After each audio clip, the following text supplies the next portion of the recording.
play whatever shot you're envisioning.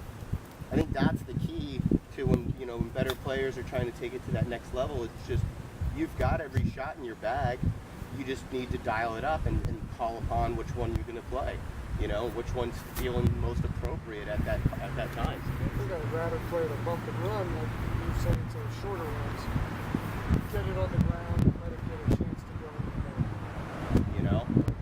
I mean, it's fun to zazz it. It really is. It's fun to hit it really, you know, fancy lob, but I think the guessing how much it's going to spin. Hey, how did I catch it? Is it going to sit and spin? Is it going to hit and release? How many times you hit a lob shot and it lands in the green and runs out? And you're like, what the heck? It should have stacked. And it didn't. So this shot really can control your distance, I think, better. And you'll kind of get it up and down a little bit more. So I'm going to get some balls and we'll collect and we'll work on that last shot, the lob shot. Just a progression of the rest of the shots. No, I just need a few here. So really, what we're doing is we're expanding our repertoire, we're expanding our arsenal of short game shots. So when you get into a spot that, around the green, when you miss the green, you've got all the different shots. Now this is one of those, you know, in case of emergency, and as we're learning that low one's got to be the favorable shot, but in case you have something, and I always used to look up first.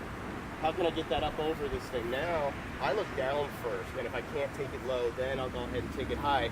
This thing, it's just going to be, instead of the bump and run off my back foot or the little mid-flighter, now I'm going to move it up off my front foot, and really I haven't moved the club this way. It's still pointing at my left hip.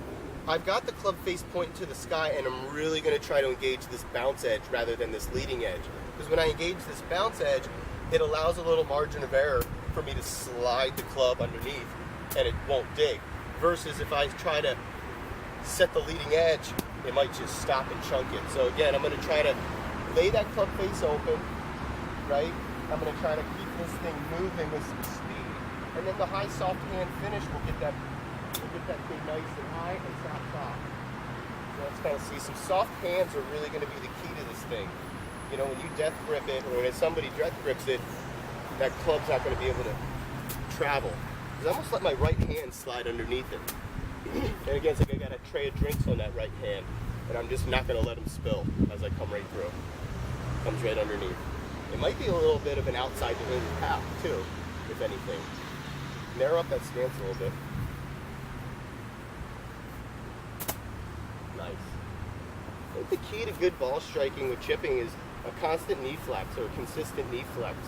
Because when we start to, and you just did a great one there, you kept your knees really quiet, or where you started them. Because when we get our knees up, the club comes up too, and we thin it, and vice versa. When our knees come down, then we chunk it. So to keep that nice level, I think is I like that in your swing right now.